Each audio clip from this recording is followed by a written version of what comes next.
नमस्कार दोस्तों, स्वागत है आपका। दोस्तों, देश में जब जब चुनाव हो रहे हैं उसके तुरंत बाद ईवीएम को लेकर गंभीर सवाल उठ रहे हैं। ईवीएम का मसला आज से नहीं उठ रहा है, बल्कि काफी पहले से उठ रहा है। अखिलेश यादव हो, राहुल गांधी हो, या फिर अब तो मायावती मायावती ने भी चुनाव में गड़बड़ियों का और फर्जी वोट डालने का मुद्दा उठा दिया और कह दिया कि हम बाय इलेक्शन बिल्कुल नहीं लड़ेंगे जब तक इसमें सुधार नहीं हो जाता है।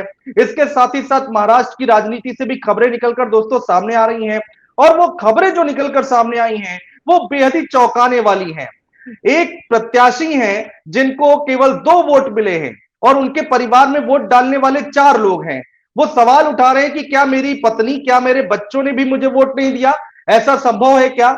एक गांव है जिसकी खबर खूब वायरल हो रही है राजनीतिक हलकों में। रागनी नायक हैं जिन्होंने ट्वीट किया है उस गांव की तस्वीरें, और वहां से कांग्रेस पार्टी को 0 वोट मिले हैं। लेकिन लोग जो हैं वो हल्ला कर रहे हैं कि हमने तो कांग्रेस को वोट दिया था, लेकिन उसके बावजूद ये 0 वोट कैसे मिले?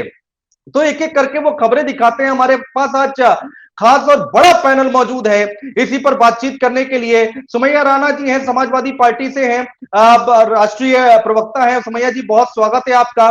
तनुज दीक्षित जी हैं, सुप्रीम कोर्ट के वकील हैं, वो टेक्निकल इशू पर बातचीत करेंगे। तनुज जी, बहुत स्वागत है आपका। राहुल लाल जी राजनीतिक विश्लेषक हैं, वो समय समय पर हमारे साथ जुड़ते रहते हैं। राहुल जी, बहुत स्वागत है आपका। प्रशांत जी हैं हमारे साथ, वरिष्ठ पत्रकार, वो भी इस विषय पर अपनी बात रखेंगे, चर्चा करेंगे। प्रशांत जी, स्वागत है आपका। लेकिन सबसे पहले वो बयान सुनाना बहुत जरूरी है कि अब तक ईवीएम पर हुआ क्या क्या है। जरा अखिलेश यादव और मायावती का बयान सुनवाइए एक बार, जो ईवीएम पर सवाल उठाते आए हैं। उसके बाद महाराष्ट्र की राजनीति में क्या हुआ है उसकी तस्वीरें दिखाएंगे, उसके बाद चर्चा की शुरुआत करेंगे। जरा देखा जाए कि आखिर अखिलेश यादव और मायावती ने क्या कहा है, सुनवाइए।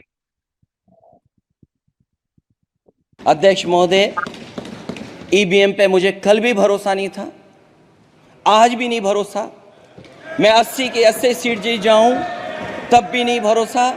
और मैंने अपने चुनाव में कहा था अध्यक्ष महोदय कि ईवीएम से जीत करके ईवीएम हटाने का काम करेंगे। न ईवीएम का मुद्दा मरा है, न जाएगा खत्म। जब तक ईवीएम नहीं हटेगी हम समाजवादी लोग उस बात पर अड़ग रहेंगे।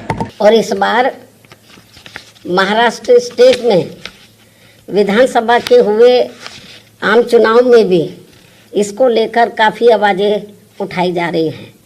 ये अपने देश में यह लोकतंत्र के लिए बहुत बड़ी खतरे की घंटी भी है।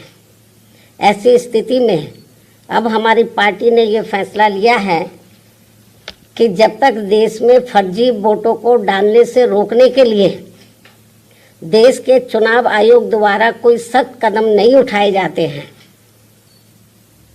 तो तब तक हमारी पार्टी देश में खासकर अब कोई भी उपचुनाव नहीं लड़ेगी। मैं उपचुनाव की बात कर रही हूँ, बाई इलेक्शन की। तो तब तक हमारी पार्टी देश में खासकर अब कोई भी उपचुनाव नहीं लड़ेगी। तो सुना आपने यहाँ पर अखिलेश यादव और मायावती को। अब आपको सुनाते हैं डॉक्टर रागनी नायक का जो ट्वीट है और वो वीडियो हम आपको दिखाते हैं जिसमें उन्होंने सवाल उठा दिए हैं।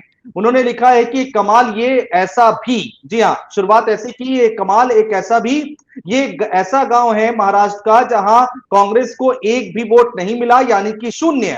अब गांव वाले प्रदर्शन कर रहे हैं कि वोट तो हमने कांग्रेस को ही दिया, तो ये 0 कैसे हो गया? ज्यादातर दाल में कुछ काला होता है। महाराष्ट्र विधानसभा चुनाव की तो पूरी दाल ही काली है। जरा ये तस्वीरें भी दिखाएं पीसीआर, जो रागनी नायक ने ट्वीट किया है और जो लोग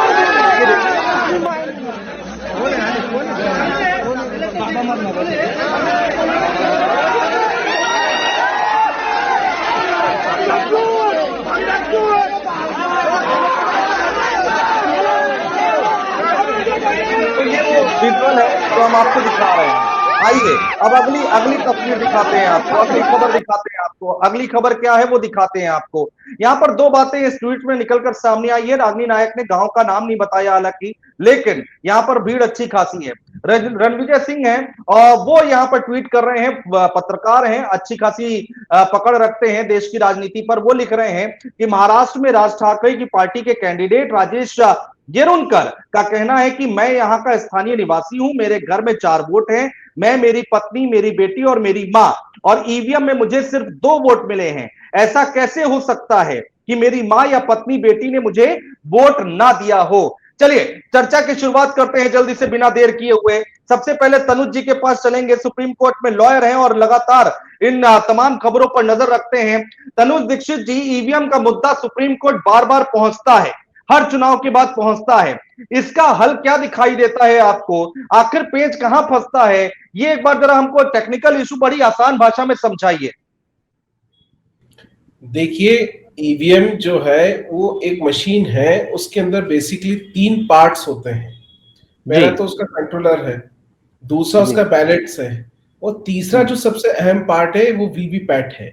यानी कि मतदाता ने जो नीला बटन दबाया, उससे जिस चिन्ह पर उसने वोट डाला वो आया, वही वोट डला या नहीं डला। ये ऐसी कई याचिकाएं देश भर में ईवीएम को हटाने को लेकर के लग चुकी हैं, कई पार्टियों के द्वारा, कई राजनीतिक दलों के द्वारा, कई पक्षकारों के द्वारा, और इस तरह की कई मामलों में सुनवाई सुप्रीम कोर्ट विगत दशक में कर चुका है। लेकिन एक दो महत्वपूर्ण याचिकाएं जिनके ऊपर बात करेंगे, एक जुलाई में हुई थी और एक आज ही एक याचिका पर सुप्रीम कोर्ट ने कहा है जिसमें मांग की गई थी कि ईवीएम की जगह बैलेट पेपर्स पे वापस से मतदान करवाने की प्रोसेस की जाए, वो भी रिजेक्ट की गई है बेंच के द्वारा। इसके पहले भी ये कहा गया था कि वीपैट के 100% एक्यूरेसी के साथ में वोट्स चेक करना अनिवार्य नहीं है, ये सुप्रीम कोर्ट बोल चुका है।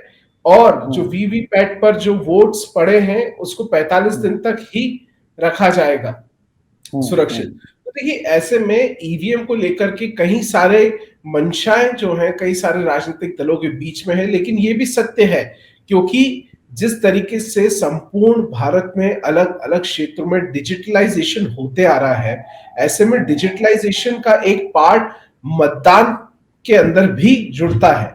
जिस तरीके से सदियों तक बैलेट पेपर्स पे वोटिंग प्रोसेस होते आई है और अब ईवीएम मशीन का जब से उपयोग होने लगा है, तब से तरह तरह के आरोप कई राजनीतिक दलों के द्वारा ईवीएम मशीन के सही ना होने पर भी लगाते हैं। ऐसे में काफी सारी चीजें हम उसमें देखते हैं। और देखिए, सबसे महत्वपूर्ण, जिस तरीके से ईवीएम अपना कार्य कर रहा है उसमें कहीं से भी, क्योंकि देखिए अगर आपने कोई भी मतदाता ने अगर वोट डाला है तो उसके सामने वो आइकन उस पार्टी का संबंधित वोट का दिखता है। तो ऐसे में अगर कोई भी गड़बड़ी मशीन में होती है तो उसकी शिकायत करके चुनाव आयोग को सूचित किया जाता है। जी हाँ, चुनाव आयोग को सूचित तो किया जाता है। अभी देखिए, सुमैया राणा जी हमारे साथ हैं और सुमैया जी की पार्टी लगातार चुनाव आयोग से बात शिकायत कर रही है, लेकिन चुनाव आयोग करता क्या है, सवाल तो ये उठता है ना। सुमैया राणा जी है हमारे साथ। सुमैया राणा जी, चर्चा में आइए। सुमैया राणा जी, आपकी और आपकी पार्टी का टेक आज की डेट में क्या है? महाराष्ट्र की खबरें हमने आपको दिखाई, किस तरह से वहां पर 4 वोट घर में ही हैं और ईवीएम 2 वोट दिखा रहा है। ऐसा कैसे हो सकता है? किसी गांव में एक भी वोट नहीं पड़ेगा कांग्रेस पार्टी को, ऐसा हो सकता है क्या? और जो महाराष्ट्र में हुआ है, या फिर अखिलेश जी भी कहते हैं कि भाई हम 80 की 80 सीट भी जीत जाएं, लेकिन ईवीएम का विरोध तो हम करते रहेंगे। बिल्कुल, देखिए, क्योंकि हमारे अधिवक्ता भाई अभी इतना उसकी ट्रांसपेरेंसी बता रहे थे ईवीएम की, और आपने जो सवाल किया वही उनकी बातों का जवाब है। ये तो आप लेटेस्ट बता रहे हैं। इससे पहले 2022 के इलेक्शन में मुझे याद है देवबंद के एक गांव में जितने टोटल नंबर ऑफ वोट्स हैं उससे जो है कम से कम 1000 वोट ज्यादा पड़ गए थे ईवीएम से। तो ईवीएम की जो तरीका है, मतलब एक मशीनरी है और मशीनरी में टैंपरिंग इज पॉसिबल। और इस देश की भारतीय जनता पार्टी को छोड़ के तमाम पार्टीज ऐसी हैं, बड़ी सारी ही पार्टीज ऐसी हैं जो ईवीएम का विरोध कर रही हैं।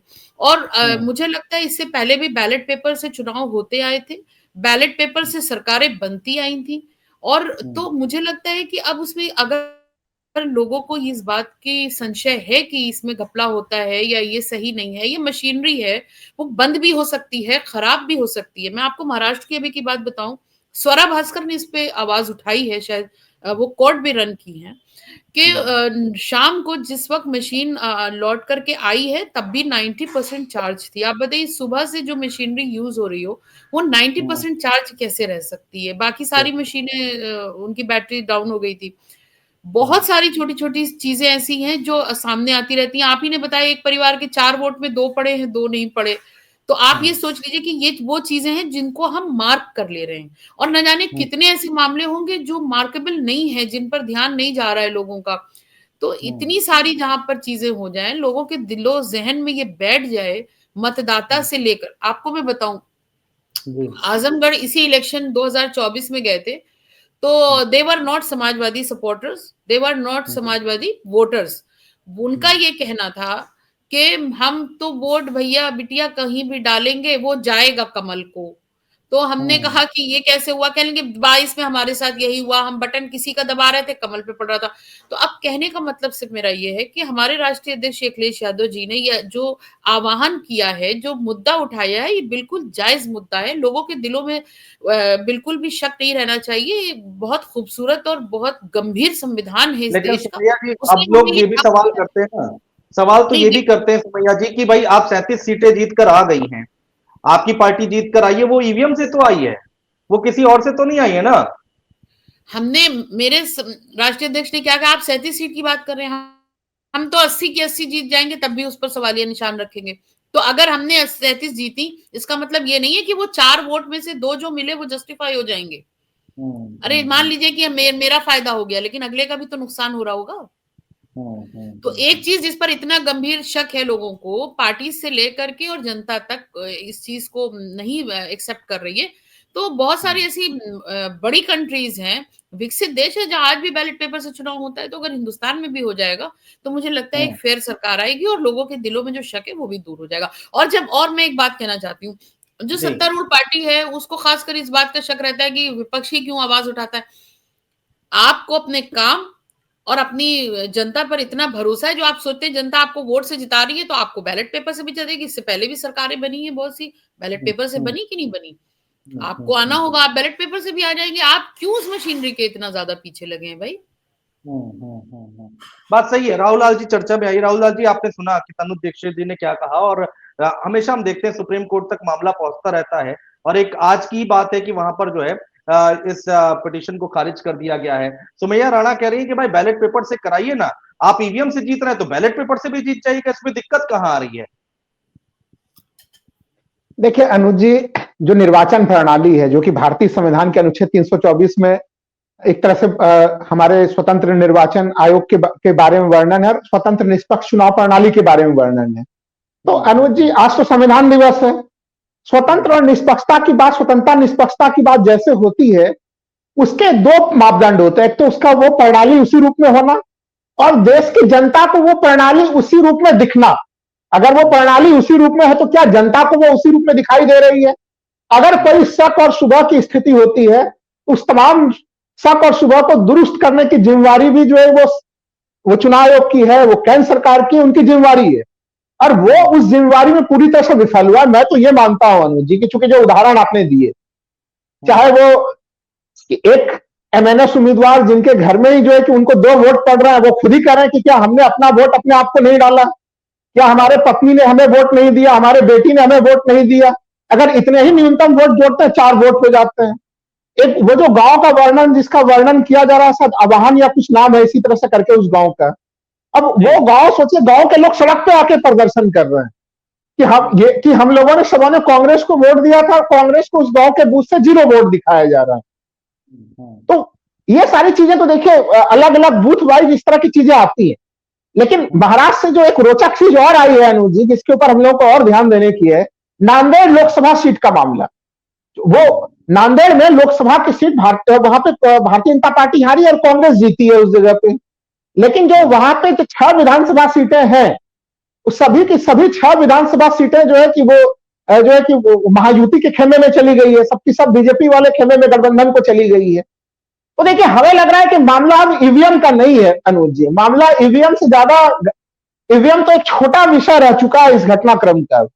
अब है ये कि जो तंत्र है, यानी कि जो सरकारें हैं, प्रशासन है, हमारे जो संवैधानिक संस्थाएं हैं, निर्वाचन आयोग है, वो जिनको चुनाव कंडक्ट कराने की जिम्मेवारी है, और यहां तक मैं कह रहा हूं कि उस पूरे मामले को लेके जो माननीय सुप्रीम कोर्ट है, वो जो तमाम संस्थाएं हैं, अब मामला उनके पास तक आ गया है। क्योंकि देखिए, उत्तर प्रदेश के जो उपचुनाव हुए, अब आप सोच के देखिए कि चलिए आप ईवीएम के बदले में किसी और व्यवस्था तंत्र को भी लगा दीजिए, लेकिन अगर मतदाताओं को बूथ तक आप पहुंचने ही नहीं दीजिए और वहां पर वोटिंग कोई और डाल दे जो अखिलेश यादव कर रहे, और वो हम लोगों ने 20 नवंबर को जो तस्वीरें उत्तर प्रदेश की देखी अनुज जी, उसको आप निष्पक्ष चुनाव प्रणाली से अलग नहीं कर सकते हमको। इतना सारा बाधा दौड़ बना दीजिए कि एक वर्ग विशेष अपना वोट ही नहीं डाल पाए। अगर पुलिस जो है कि मतदाताओं के ऊपर गोली बंदूक तानने लगे, वो सारे दृश्य जो है कि मीडिया में है, ऑन रिकॉर्ड है। आप बताइए कि उसके ऊपर कोई कार्रवाई क्यों नहीं हो रही है? क्या निर्वाचन आयोग ने कोई कार्रवाई की? देखिए, एक चीज जानना चाहिए अनुज जी कि जब भी किसी जगह पे कोई इलेक्शन हो रहा होता है, ठीक है, उत्तर प्रदेश के मुख्यमंत्री योगी आदित्यनाथ है, उनकी जिम्मेवारी है थी उस पूरे प्रकरण में, लेकिन उससे ज्यादा बड़ी जिम्मेवारी चुनाव आयोग की भी थी अनुज जी, कि चूंकि जिस समय जहां पे चुनाव हो रहे थे उपचुनाव, वहां का पूरा प्रशासन चुनाव आयोग के हाथों में था। अब दूसरा सवाल यह है कि वीवीपैट अगर है ही तो उसके पर्चियों की गिनती करा लेने में क्या दिक्कत? किसी को शक शुबा हो रहा है तो गिनतियां होनी चाहिए, लेकिन इसके ऊपर जो टुकड़े टुकड़े में सुप्रीम कोर्ट के जो आदेश आए हैं, वो एक तो खुल के आदेश नहीं आए, आदेश आ रहे हैं 45 दिनों में, उसके जो खर्चे हैं वो खर्चा जो है वो कैंडिडेट वहन करे। बहुत तरह की जो शर्तें ऐसी रख दी जा रही है कि वो एक तरह से कोई उसका लाभ ले पाने में सफल नहीं हो पा रहा है अनुज जी। तमाम जब जिस दिन चुनाव संपन्न हो रहे थे और मतगणना हो रही थी 23 तारीख को, देखिए झारखंड से भी खबरें आ रही थी, मैं अलग अलग राष्ट्रीय न्यूज चैनलों के अलग अलग जगहों पे था और अलग अलग कई तरह की खबरें आ रही थी अनुज जी।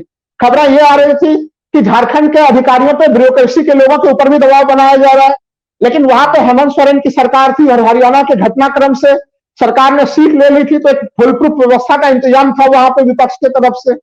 लेकिन महाराष्ट्र में चूंकि इन्हीं की डबल इंजन की सरकार थी, तो वहां पे जो है कि चीजें प्रशासनिक रवैया अलग था। और उत्तर प्रदेश का प्रशासनिक रवैया हम लोगों ने देखा कि पुलिस प्रशासन का पूरा क्या, उस पूरे मामले को तो देखिए, अगर इस देश में चुनाव आयोग को कार्रवाई करनी थी उत्तर प्रदेश के उपचुनाव के मामले पे, वहां से कोई हलचल नहीं है।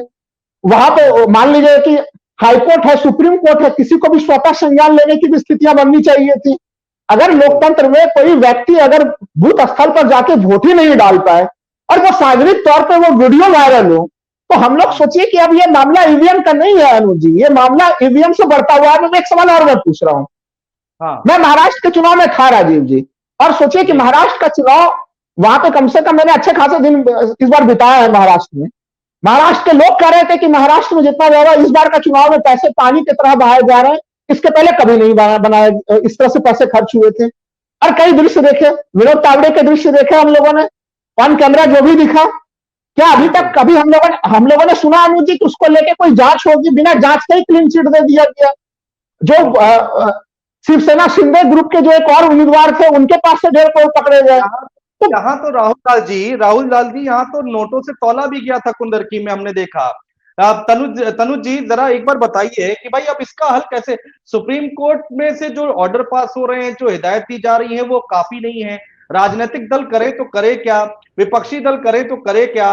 भाई मुझे तो एक मोटी मोटी चीज समझ में आती है, अगर मैं चुनाव लड़ रहा हूं और मेरे परिवार में 4 लोग हैं, तो मुझे कम से कम 4 वोट मिलने चाहिए, और अगर 4 वोट भी नहीं मिले तो ये तो बड़ा हास्यास्पद है ना। इसको कैसे समझें और इसका हल क्या है? या फिर मतलब हम कानूनी तौर पर अगर आगे बढ़े कोई विपक्षी दल, तो वो बढ़े कैसे? राजनीतिक दलों को बुलाया जाता है कि कहां टेम्परिंग हो रही है, आप हमें बता दीजिए, साफ कर दीजिए। वहां पर कुछ निकल कर नहीं आता, कुछ हल नहीं निकल कर आता है, तो इसको कैसे समझें? देखिए अनुज जी, एक सबसे पहले जो मैंने आपसे चीज कही कि देश अब डेवलपिंग है, डिजिटलाइजेशन जो है सभी सेक्टर्स में हो रहा है। ऐसे में चुनाव आयोग ने भी बैलेट पेपर से ईवीएम पर शिफ्ट कर लिया है। बात यहाँ ये है कि किसी भी तरीके की अगर हमको ईवीएम से कोई शिकायत है तो निश्चित रूप से चुनाव आयोग ही उसमें मददगार होगा, क्योंकि ये एक व्यवस्था है जो इंडिपेंडेंटली चुनाव आयोग इस देश में समस्त चुनावों में देखता है। बावजूद उसके सुप्रीम कोर्ट में जो याचिकाएं जाती है उसमें देखिए, पक्षकार के वकील के अलावा वो वकील कितनी मजबूती से अपनी बात सुप्रीम कोर्ट में समझा पाते हैं, ये भी बहुत मायने रखता है। मुझे लगता है कि कहीं ना कहीं उन चीजों में अभी तक स्पष्टता नहीं आ पाई है। सुप्रीम कोर्ट ये नहीं समझ पा रहा है कि क्यों ईवीएम को हटा करके कोई और व्यवस्था की मांग की जा रही है।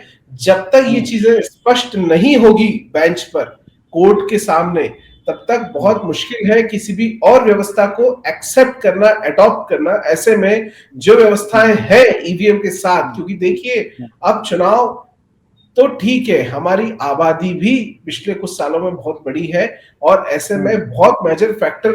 अब तो हम आपको बता दें, जिस तरीके से भविष्य में विदेशों में वोटिंग का सिस्टम है, हमें लगता है कहीं ना कहीं उस पैटर्न पे हमारे वोटिंग सिस्टम्स भी जाएंगे। अगर आपने जैसे अभी हाल ही में अमेरिका के इलेक्शंस के बारे में अगर जाना हो, तो वहां कॉलोनीज में कॉलोनी एक मतलब ग्रुप्स में इलेक्शंस होते हैं और किसके पास कितनी कॉलोनीज है उसके according presidential election candidate select होता है।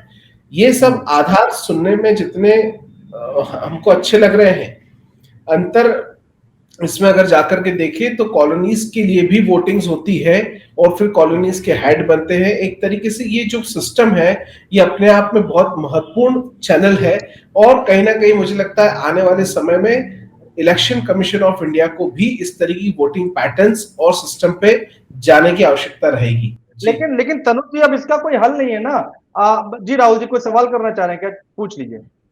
मैं देखिए, मैं एक ही चीज कहूंगा अनुज जी की, तनुज जी ने बिल्कुल सही कहा कि इलेक्शन कमीशन ऑफ इंडिया के ऊपर पूरी जिम्मेवारी है, लेकिन थोड़ा सा खाली ज्यादा पूछे नहीं। हम लोग लोकसभा चुनाव के दरमियान में जब चुनाव आचार संहिता लागू होने वाला था, उसमें क्या परिस्थितियां बनी इस देश में, खाली उसके ऊपर प्रकाश डालने की जरूरत है।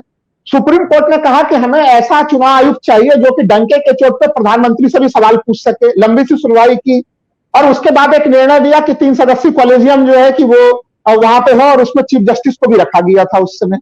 और सरकार ने फिर संसद में कानून बनाया और चीफ जस्टिस को हटाया वहां से। अच्छा, उस पूरे मामले को जब सुप्रीम कोर्ट को चुनौती देने की स्थितियां बनी तो फिर अचानक से हम लोगों ने कई स्थितियां देखी अनुज जी कि एक जो है कि चुनाव आयुक्त अचानक से इस्तीफा देते हैं। एक चुनाव आयुक्त का पद पहले से खाली था, अचानक से 2 चुनाव आयुक्त के पद खाली हो गए। और जैसे ही सुप्रीम कोर्ट ने एक याचिका स्वीकार की कि उनके गाइडलाइन का उल्लंघन करते हुए जो है कि एक तरह से कानून नया बन चुका है, उस कानून के संवैधानिकता को सुप्रीम कोर्ट में चुनौती दी गई। लेकिन उसी बीच में सरकार ने तेजी से जो है 2 नई नियुक्तियां कर डाली और फिर जो है कि जो तिथि रखी गई थी उसके पहले ही चुनाव की तिथियों की घोषणा कर दी। जब सुप्रीम कोर्ट में मामला गया तो सुप्रीम कोर्ट ने कहा कि अब इलेक्शन की गतिविधियां प्रारंभ हो गई है, तो अब हम इसमें क्या कर सकते हैं। बीच चुनाव के दरमियान में इलेक्शन की प्रक्रिया प्रारंभ हो गई, हम उसमें हस्तक्षेप नहीं कर सकते। लेकिन जो सरकार का पूरा रवैया है अनुज जी, वो रवैया ये चीज दिखा रहा था कि इस समय की सरकार जो है वो स्वतंत्र और निष्पक्ष चुनाव आयोग नहीं चाहती है। उनका जो कॉलेजियम था, उस कॉलेजियम में अगर सुप्रीम कोर्ट के चीफ जस्टिस रहते ही तो क्या दिक्कत था। तो अब मैं ये घटनाक्रम करना चाह रहा हूं कि निर्भरता तमाम मामलों के ऊपर एक तरह से इलेक्शन कमीशन का है, लेकिन क्या हमारा इलेक्शन कमीशन जो है वो स्वतंत्र और निष्पक्ष है, ये मामला अभी भी बहुत गंभीर बना हुआ है। हाँ, लेकिन देखिए बात तो गंभीर है। समैया जी के पास चलेंगे। समैया जी, अब आप लोग क्या कीजिएगा? आप लोगों ने तो 18 हजार नाम दिए हैं चुनाव आयोग को। तनुज जी कह रहे हैं कि चुनाव आयोग के पाले में गेंद है ईवीएम को लेकर, और कोई अगर आप ठोस पैरवी कीजिए या फिर ठोस सबूत दीजिए तो इस पे सुप्रीम कोर्ट एक्शन भी लेगा। लेकिन चुनाव आयोग नहीं सुन रहा है। चुनाव आयोग के ऊपर आप लोग बहुत नाराज दिखाई देती है समैया जी, आप लोग हमेशा देखते हैं हम लोग को। देखिए, जो नाम दिए गए हैं और जो साक्ष्य दिए गए हैं विपक्ष के द्वारा, तो वो कोई कम नहीं है। दोनों ही चीजें बिल्कुल परफेक्ट हैं। और चुनाव आयोग क्यों ऐसे कर रहा है, नाराजगी यूं ही नहीं है, कोई ना कोई वजह होगी इसके पीछे। और दूसरी बात यह है कि आपको साक्ष्य हर इलेक्शन के बाद प्रोवाइड किए जा रहे हैं, लेकिन उन साक्ष्यों को सीरियसली क्यों नहीं ले रहा है चुनाव आयोग? ये आप भी समझ रहे हैं, हम भी समझ रहे हैं। मैं सीधे सीधे सवाल चुनाव आयोग पर उठाती रही हूँ और उठाऊंगी। और सरकारी तंत्रों का गलत इस्तेमाल जिस तरीके से भारतीय जनता पार्टी करती आई है वो कर रही है। लेकिन एक बात हमेशा याद रखें कि जो हमारे साक्ष्य है वो हमेशा के लिए हैं। जिन लोगों के हमने नाम दिए हैं वो कोई फर्जी नाम नहीं है और लोग हमारे साथ हैं। आज नहीं कल इसकी तस्वीर जरूर बदलेगी। हम इस लड़ाई को लड़ते रहेंगे और ये हक की लड़ाई है जिसके लिए हम संवैधानिक तरीके से इस लड़ाई का आगाज किया था और हम संवैधानिक तौर पर ही इसका रिजल्ट भी चाहते हैं। और जो उपचुनाव में इतना आरोप लगाया आप लोगों ने, आप लोग कोर्ट भी जा सकते थे। देखिए, आपको बताएं कि उपचुनाव तो मालूम है कि इन्होंने इससे पहले रामपुर में जो तशद्दुद हुआ, जिस तरीके से रामपुर में इलेक्शन हुआ था, बाई इलेक्शन वहां पे क्या क्या देखने को मिला, और उसके बाद इस बार जो कुछ हुआ इलेक्शन में और इलेक्शन के बाद भी, वो सारी चीजें जनता इसको जरूर याद रखेगी।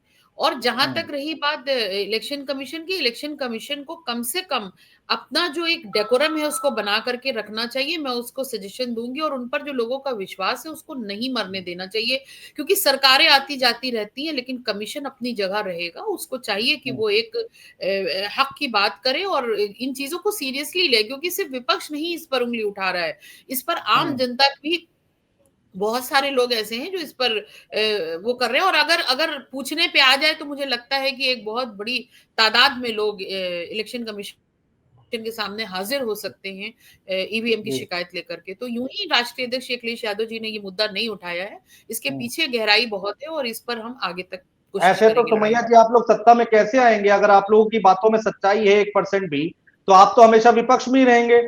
देखिए, सत्ता पाने के लिए हम ये जो साम दाम दंड भेद वाला काम भारतीय जनता पार्टी कर रही है, ये नहीं करेंगे। हमें अपने काम पर भरोसा है और हम लोगों का मन जीत करके आना चाहते हैं। देखते हैं कि अब इनकी बेईमानी में ज्यादा जोर है या हमारे काम में, हमारे विश्वास में ज्यादा दम है, और हम ये पूरी जान लगा देंगे इसमें कि इनकी बेईमानी का भी पर्दाफाश हो। सत्ता पाना ही सिर्फ सबसे बड़ी बात नहीं होती। सत्ता के बारे में सबसे यकीनी बात यह है कि वो जाती जरूर है। आपने देखा होगा इस देश में बड़े बड़े सत्ताधारी रहे हैं, देश आजाद होने से पहले से लेके और देश आजाद होने के बाद। सत्ता जाती जरूर है, लेकिन सत्ता से ज्यादा बेहतर यह है कि लोग दिलों में जिंदा रहे। हमारे राष्ट्रीय अध्यक्ष हो या माननीय नहीं, नेताजी ठीक हो, बात लोगों है के दिलों में हमेशा जिंदा रहेंगे। सुमैया जी, ठीक बात है, लेकिन अब ये सब बातें तो फिर बेईमानी हो जाती है ना।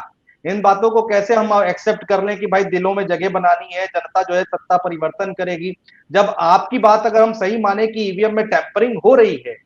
ईवीएम में आप कोई भी बटन अगर दबाएं, आप ही लोग कहते हैं ना कि कोई भी बटन दबाएं तो वो कमल पर जाकर टिकता है, वो हम लोग बीजेपी नहीं, जीतती जनता है। कह रही है, हाँ जनता हाँ जनता कह रही। हाँ बल्कि वो जो मैंने आपको बताया आजमगढ़ वाला मुद्दा, वो मेरे पास रिकॉर्डेड है। अगर आप कभी आप अपने वहां चलाना चाहें तो वो जी उन लोगों की बातें रिकॉर्डेड हैं इस चीज पे कि वो बटन कहीं दबा रहे थे, कहीं और ये एक जगह की बात नहीं है।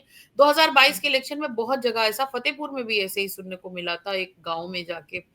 तो ऐसी बहुत सारी चीजें हैं, लेकिन बहरहाल क्योंकि ये लड़ाई संवैधानिक रूप से ही लड़ी जा सकती है और हमें संविधान पर पूरा भरोसा है, और न्यायपालिका से, सर्वोच्च न्यायालय से ये मेरा आह्वान है कि इसको गंभीरता से लें। ये देश के भविष्य तय करता है, जो भी सत्ता आती है तो ये देश के भविष्य के साथ भी खिलवाड़ हो सकता है, क्योंकि एक ही लोग, एक ही पक्ष के लोग हमेशा सत्ता में बने रहने के लिए कुछ भी करते रहें, तो ये मुझे नहीं लगता कि ये देश हाँ के भविष्य के लिए। सुमैया तनुज राणा जी, जी, सुमैया, हाँ हाँ आज तनुज जी आज को संविधान दिवस भी है, उसकी भी शुभकामनाएं सभी को। आज thank you national sir, constitution day है। और उम्मीद है संविधान की लाज रखी जाएगी। हेलो। तो जी अनुज जी। मैं अनुज तनुज अनुज जी अनुज जी एक लाइन कह रहा हूँ कि देखिए, जो सुमैया जी कह रही थी, भाई माननीय मुख्यमंत्री जी ने तो सीधे सीधे स्पष्ट संकेतों में क्या खुल के ही बोल दिया था। अगर हम लोग देखें कि कानपुर में उन्होंने बोला था चुनाव प्रचार में मुख्यमंत्री जी ने कि हम कानपुर को रामपुर बना देंगे, और वो कानपुर को रामपुर बनते हुए क्या पूरे उपचुनाव को बनते हुए देखा। वो उसके पीछे जो छुपा हुआ वाक्य वही था कि जैसे ही रामपुर के उपचुनाव में मतदाताओं को रोका गया था बूथ तक जाने से, वो चीजें, वो सीन जो बनेंगी आगे भी, और वो घटा घटी। तो मुझे तो समझ में नहीं आ रहा है कि आप हैं और सुमैया जी हैं, इतनी बातें कर रही हैं, देश में कानून है, देश में कोर्ट है, देश में पुलिस है, हालांकि पुलिस के ऊपर ही आप लोग आवाज उठा रहे हैं। तो तनुज दी, क्या कानूनी रास्ता अपनाना क्या इतना मुश्किल है? जो बात यहाँ राहुल लाल जी कह रहे हैं कि रामपुर में रोका गया, उपचुनाव में पूरे रोका गया, उत्तर प्रदेश में ईवीएम का मुद्दा, हमने महाराष्ट्र की राजनीति का हमने दिखाया कि किस तरह से ईवीएम पर सवाल उठ रहे हैं। तो कानूनी क्या घोड़ा भाग या दांव पेच इतने मुश्किल होते हैं कि इस मसले का हल नहीं निकल पा रहा है? अनुज जी, आप ये बताइए याचिकाएं क्या लगाई जा रही हैं? आप याचिकाओं का लेवल देखिए। आज जो याचिका जिसपे सुनवाई होकर रिजेक्ट करी सुप्रीम कोर्ट में, उसमें याचिका ये थी कि आप ईवीएम की जगह बैलेट पेपर्स का इस्तेमाल करें। अरे भाई, सबसे बड़ा सवाल है जो कोर्टों के सामने समस्या है, क्यों करें? आप अभी तक ईवीएम का मिस्टेक नहीं बता पा रहे हैं, ईवीएम की एक्चुअलिटी आप बता रहे हैं कि क्या बताया जा रहा है? 2 वोट मिले, 1 वोट मिला, सारी बातें मान्य है।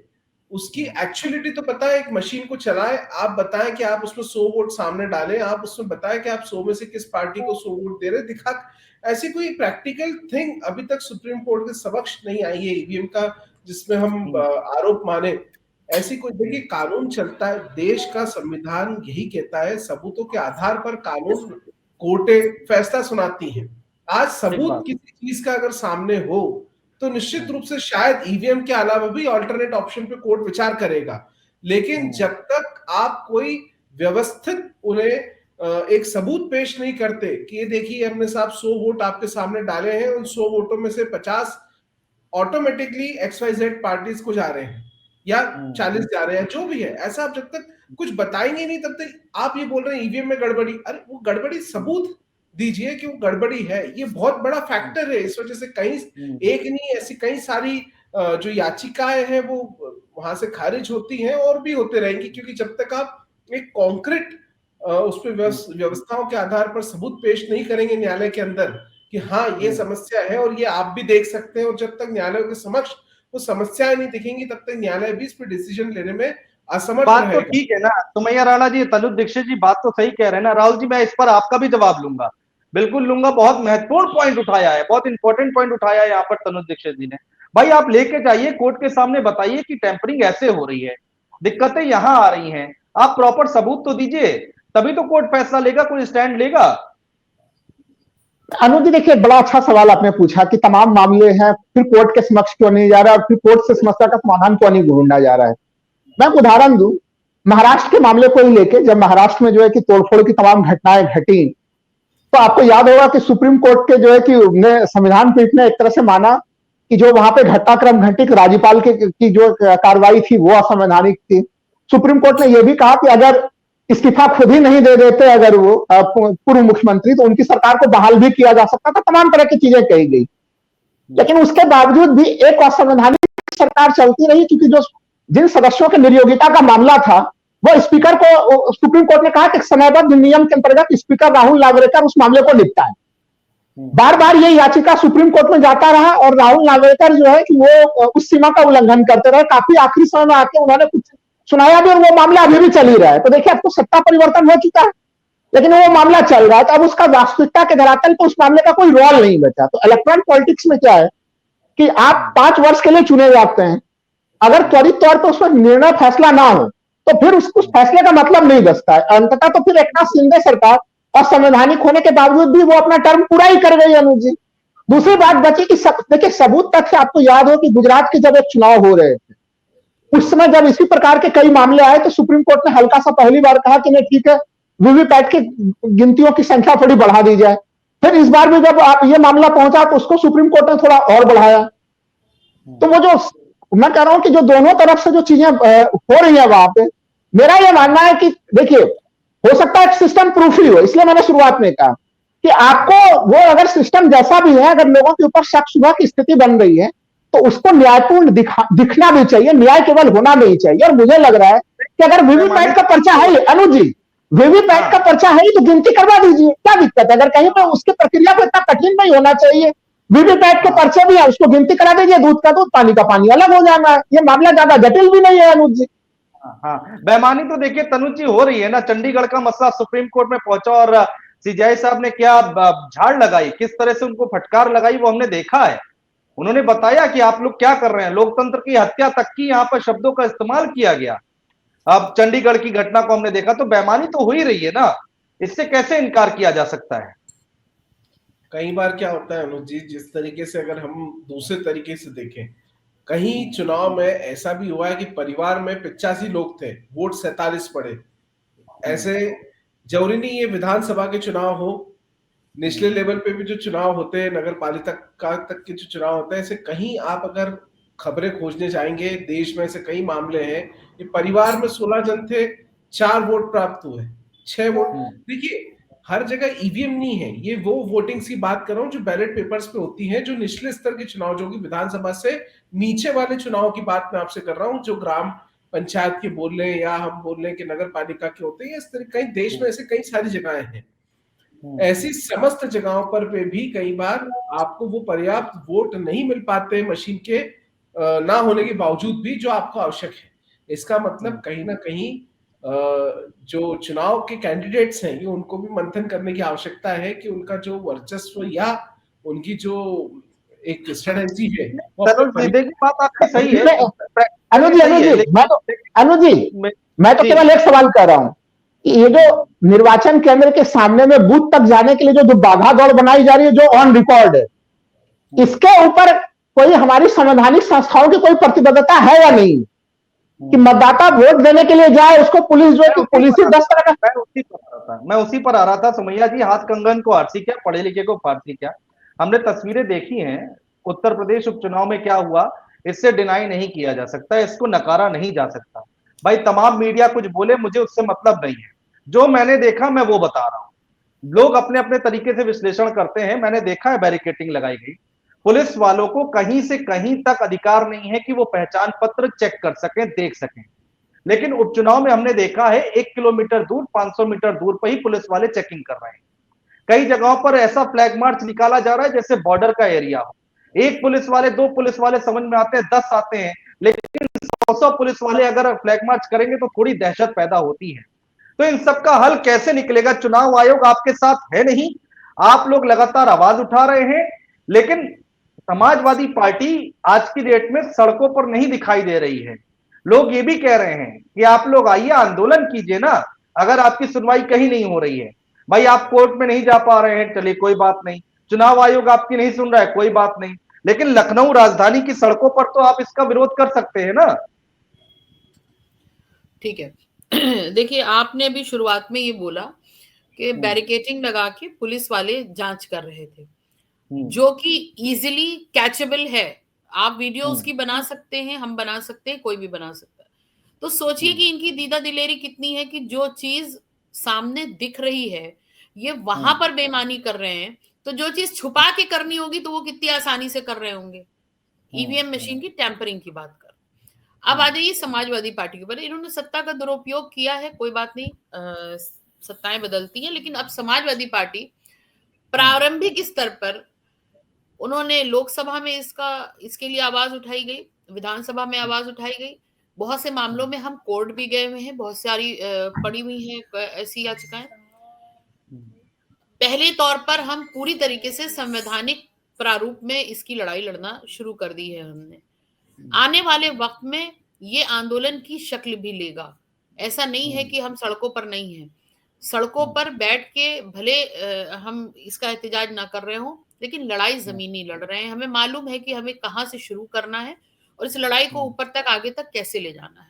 हर चीज स्टेप बाय स्टेप चल रही है। अब और आगे स्टेप बढ़ेगा तो वो यकीनी तौर पर उसकी लड़ाई सड़क पर होगी, और सड़क पर सिर्फ समाजवादी पार्टी नहीं होगी, फिर इस सड़क पर फिर जनता भी होगी जो इसके खिलाफ होगी। और आज की तारीख में आपको भी मालूम है, मेरे जैसी एक महिला के ऊपर जिनका कोई क्रिमिनल रिकॉर्ड नहीं है, 14-15 मुकदमे, हर मैटर पे मुकदमे, हाउस अरेस्ट, कहीं चले गए तो मुकदमा, कोई मुझसे मिलने आ गया तो मुकदमा। तो मुझे डर नहीं लगता, लेकिन आम जनता बहरहाल भोली भाली होती है, उसको 2 वक्त की रोटी की फिक्र होती है। उसको ये पता होता है कि मेरी बच्ची निकले तो शाम को घर सुरक्षित लौटे, ना कि वो मुकदमेबाजी और पुलिसिया हथकंडों में फंसना नहीं चाहती है। लेकिन फिर भी हमारी कोशिश रहेगी कि हम इस लड़ाई को जितना हो सके अपने ऊपर लेकर के लड़े, यानी समाजवादी पार्टी। नहीं होगा तो हमें इस बात का सहारा लेना पड़ेगा कि हम सड़क पर भी उतरेंगे, और वो लोग भी उतरेंगे साथ में जो जनता इसके खिलाफ है, इस ईवीएम के। हाँ, एक छोटा सा रिएक्शन जल्दी से राहुल लाल जी, फिर तनुज जी मैं आपसे एक छोटा सा रिएक्शन लूंगा इस पर। राहुल लाल जी, मुझे अभी तक समझ में नहीं आ रहा है, ये डिबेट करने का मकसद सिर्फ इतना था कि इसका कुछ हल निकले, इस डिबेट से कुछ बात निकले, कुछ कंक्लूजन निकले। तो आपको क्या लग रहा है कि क्या इसका हल क्या है? बॉल तो अब चुनाव आयोग के पाले में है, और भाई सुमैया जी कह रही है कि हम सड़कों पर उतरेंगे, हम जाएंगे, हम आंदोलन का रूप लेंगे, लेकिन क्या इसका हल है ये? नहीं, हल तो देखिए, आज संविधान दिवस के दिन है हम लोग, तो हल तो देखिए हमारे संविधान में हर तरह का समाधान है यहाँ पे। और हमें लग रहा है कि इसका, जो सुमैया जी ने कहा कि एक संवैधानिक लड़ाई जो लड़ी जा रही है, देखिए उसमें सफलता प्राप्त हो रही है अनुज, ऐसा है कि नहीं हो रही है, लेकिन जो सुप्रीम कोर्ट के आदेशों में जो सफलता मिल रही है, अभी जो अपेक्षाएं हैं लोगों की, उस अपेक्षा से थोड़े कम है। लेकिन ऐसा तो नहीं है कि वो 0 का दर है, लेकिन जैसे कई चीजें हैं जो चीजें खुल के आती है, जैसे झारखंड के चुनाव थे अनुज जी, हेमंता बिस्वा शर्मा में हमें लग रहा है कि झारखंड में जिस तरह से बिल्कुल ही घृणित किस्म के हिंदू मुस्लिम विभाजन वाले जो तमाम वहां पे भाषण दिए। अब बताइए, चुनाव आचार संहिता लगी हुई है, फिर भी चुनाव आयोग ने उन्हें एक नोटिस तक देके पूछने का भी उनको प्रयास नहीं किया कि पूछ ही लेते एक बार सवाल कि आप इतना जहरीला भाषण क्यों ले रहे हैं आप, वहां के मुख्य सचिव और डीजीपी तक को भी कहना पड़ा कि जो हिमंता बिस्वा शर्मा भाषण दे रहे हैं उससे हम लोग को कठिनाई उत्पन्न हो रही है। तो लेकिन फिर भी चुनाव आयोग जो है कि चीर निद्रा में सोया हुआ रहा। तो देखिए, नागरिक समाज जब जगेगा और हर कोई ये सवाल पूछेगा तो हमारे संवैधानिक संस्थाएं, क्योंकि देखिए लोकतंत्र है, लोकतंत्र में जनता सबसे बड़ी शक्ति होती है, तो इसलिए हम लोग जो डिबेट कर रहे हैं उसका मतलब यही है कि संविधान दिवस के दिन ये डिबेट हो रहा है, संवैधानिक रास्तों के माध्यम से ही इसका समाधान निकलना है, और उसी के लिए हमें लग रहा है ये देश प्रयत्नशील भी और हमारी जनता भी वही चीज चाहती है। बिल्कुल। तनुज जी, एक आखिर में आपका रिएक्शन, भाई चुनाव आयोग की कार्यप्रणाली पर तनुज जी बहुत सवाल उठ रहे हैं और सुप्रीम कोर्ट से कोई रिलीफ मिल नहीं रही है, तो अब पॉलिटिकल पार्टीज करे तो करे क्या, परेशानी तो हो ही रही है। देखिए, ये बात सही है कि अगर रिलीफ नहीं भी मिल रहा है तो देखिए प्रयास करने के अलावा और कहीं ना कहीं जितनी भी राजनीतिक दल है, पार्टियां हैं, वे भी इस तरीके से आंदोलन या अपनी बातों को रखने का कोई और तरीका उन्हें ढूंढना होगा, क्योंकि देखिए न्यायालय भी, मैंने आपसे एक ही चीज कही, सबूतों के आधार पर कोई कार्रवाई को कर पाएगा। ऐसे में या तो कोई सबूतों का एकत्रीकरण या कहीं ना कहीं और कोई तरीकों को अन्य दलों को अपनाना होगा जिससे वे अपनी बात न्यायालय तक सशक्त रूप से पहुंचा सके और अपनी चीजों पर, अपनी जो भी उनकी पिटीशन है उस पर वे जीत हासिल कर सके। जी अरुण जी, बिल्कुल बिल्कुल, बहुत शुक्रिया तनुज जी हमारे साथ जुड़ने के लिए, सुमैया राणा जी बहुत शुक्रिया, और राहुल लाल जी बहुत शुक्रिया तमाम बातचीत करने के लिए, चर्चा करने के लिए। हम उम्मीद करते हैं कि इस मसले का कुछ हल जल्द से जल्द निकले, और चाहे कानूनी तरीके से निकले या फिर चुनाव आयोग इस पर किसी तरह का कोई फैसला ले, लेकिन इस मसले का हल निकलना चाहिए। अगर मन में किसी तरह का डाउट है तो वो दूर होना चाहिए। बहुत शुक्रिया आप सभी लोगों का बातचीत करने के लिए।